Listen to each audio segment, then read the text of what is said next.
I have a confession to make. Oh. I have this shelf in my living room. We'll call it the shelf of good intentions. I think I know exactly what's on that shelf. It's tragic, honestly. There's a Learn Spanish in 30 Days workbook from like 2019. Spine is totally unbroken. Yep. There's a coding for beginners guide, a watercolor set that is now, I think, just a solid brick.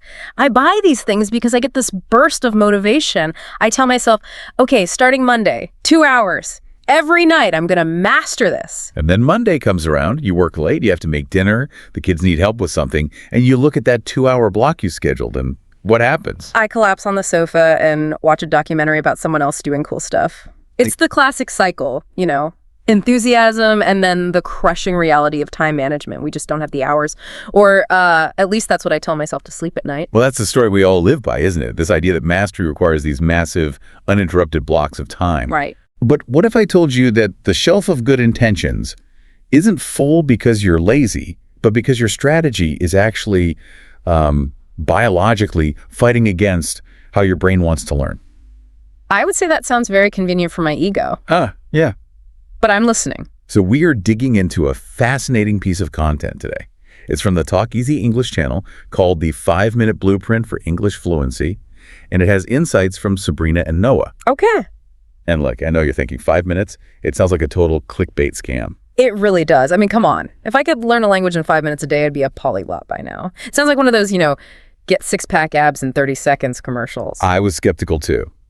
But the reason we're doing a deep dive on this is because they aren't selling some magic pill.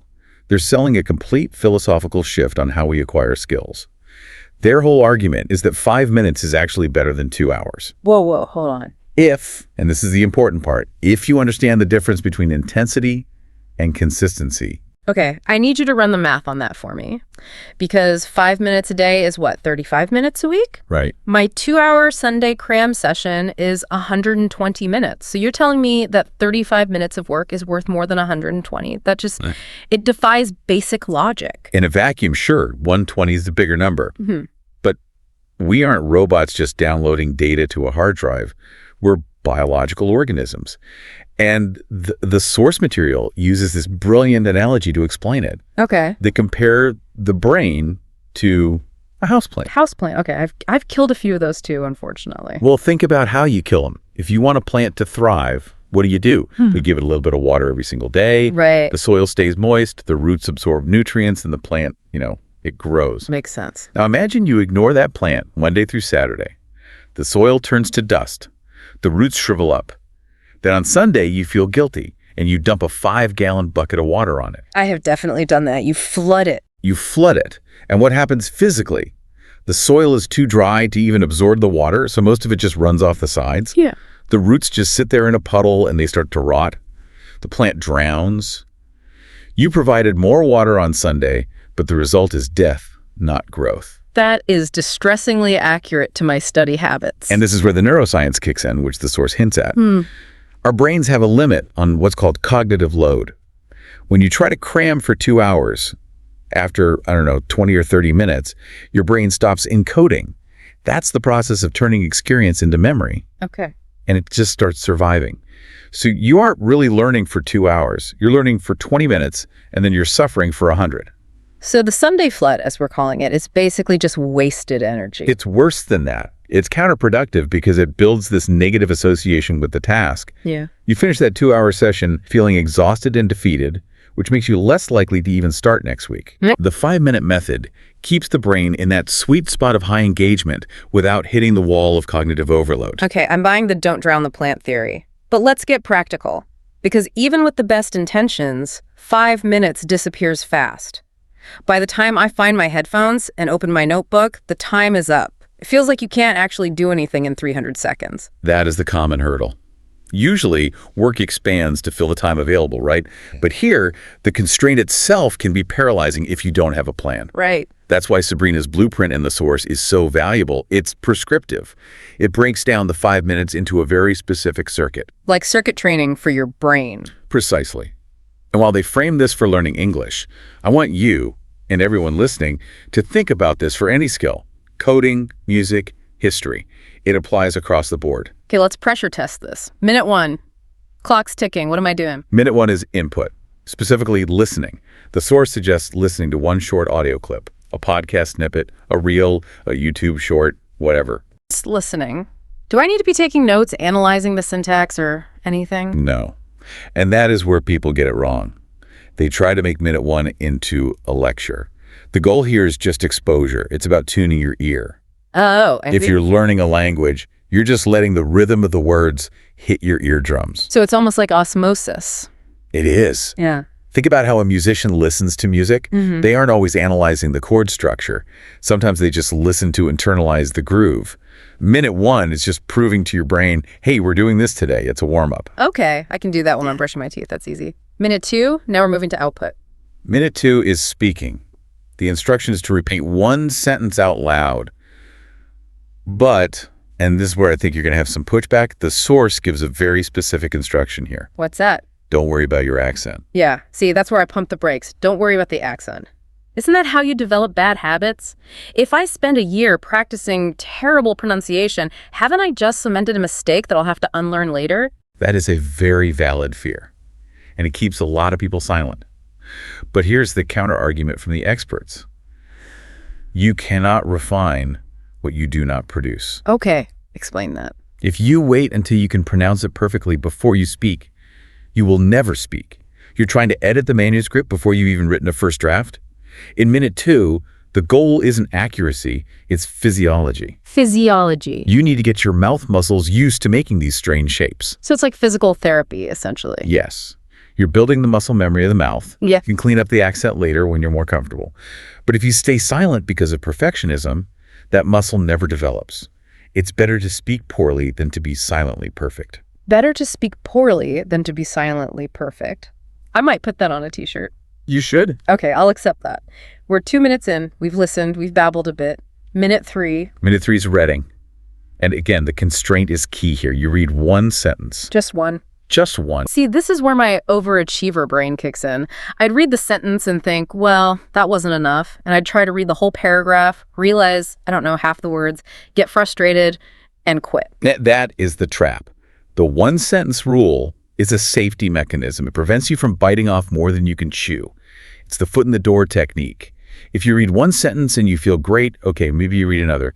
But you are only contractually obligated to read one. Right. It keeps the barrier to entry so low that you just can't say no to it. It effectively eliminates the I'm too tired excuse. No one is too tired to read one sentence. Exactly. Even if you're falling asleep, you can read one quote. Okay, minute 4.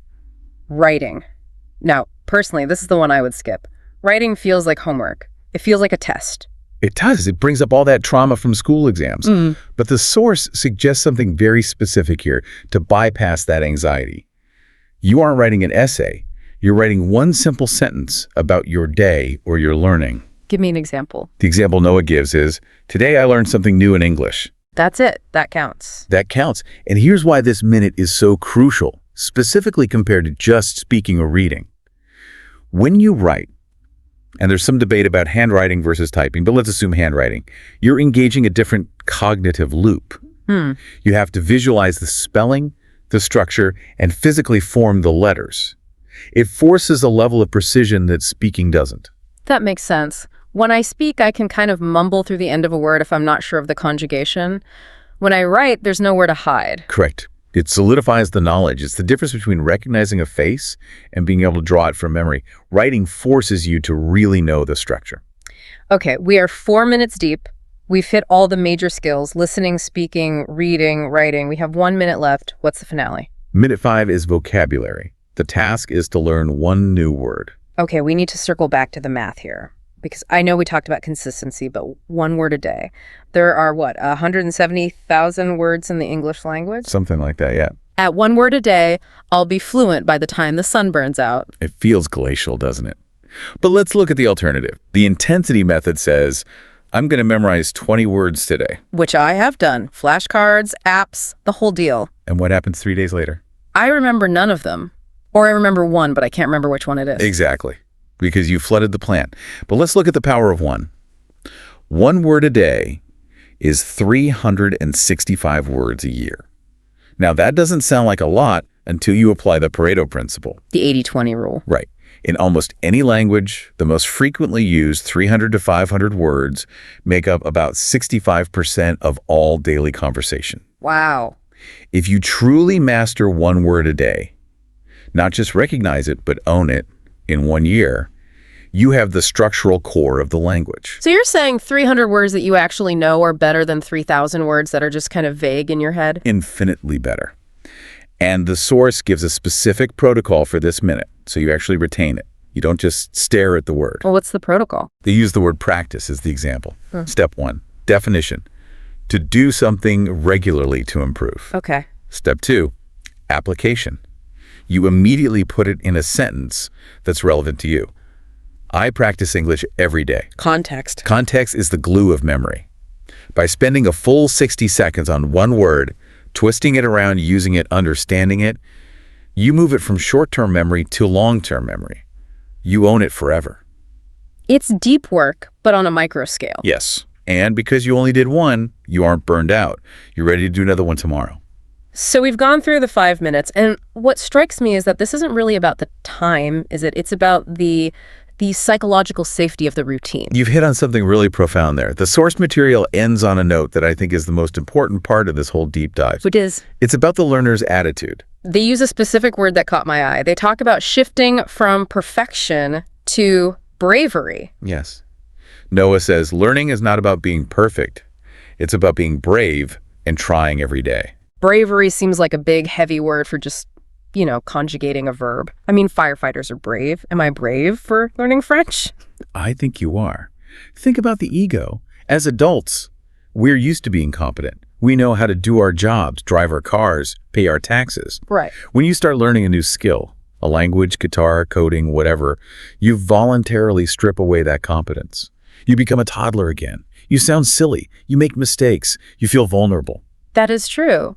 There is nothing more humbling than trying to order a coffee in a foreign language and realizing the barista has absolutely no idea what you're saying. Yeah. It makes you want to crawl into a hole. That impulse to crawl into a hole, that's the fear. And showing up the next day to do it again, that is bravery. Mm-hmm. The 5-minute method is basically a way to practice that bravery in small, manageable doses. You don't have to be brave for an hour. You just have to be brave for 5 minutes. It's building the callus. You get used to the feeling of not knowing until eventually you do know. And that ripples out. If you can be brave enough to suck at something for 5 minutes a day, you unlock the ability to learn anything. It destroys the I'm not talented enough myth. You don't need talent. You need 5 minutes and the guts to be bad at it until you're good at it. It really does strip away all the excuses. I mean, looking back at my shelf of good intentions, I realize now I wasn't failing because I didn't have time. I was failing because I was scared of the size of the mountain. You were trying to climb Everest in a single day. This method says, just take one step. So bringing this all back home, we have listeners who might not care about English. Maybe they want to learn to bake or understand the stock market or get back into sketching. How do they apply the Sabrina and Noah blueprint to that? The structure holds up. Minute 1, immersion. Look at one chart, listen to one baking tip. Minute 2, action. Sketch one line, knead the dough for a minute, make one trade simulation. No. Minute 3, read one concept. Minute 4, document it, write down what you learned. Minute 5, deep dive on one technical term. It's universal. It is universal because it respects biology. It respects the plant. I love that. And it leads us to the challenge for this week. Yes. I want to leave the listener with a bit of a provocative thought. I've talked a lot about watering the plant, but look around your life right now. What plants are dying on your windowsill? Oof.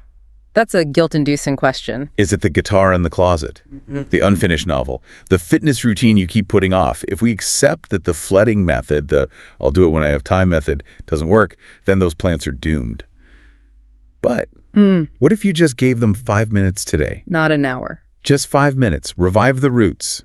See what happens. I think I need to go find that watercolor set. It might need some water just to unbrick the paint, but Right. I've got 5 minutes. And that is all you need to start. This has been a really refreshing perspective. A huge thank you to the team at Talk Easy English for the inspiration. It's such a simple idea, but I think the implications are massive. Consistency over intensity. It's the only way to grow. Thanks for diving in with us. We'll see you on the next one. Now go water your plants.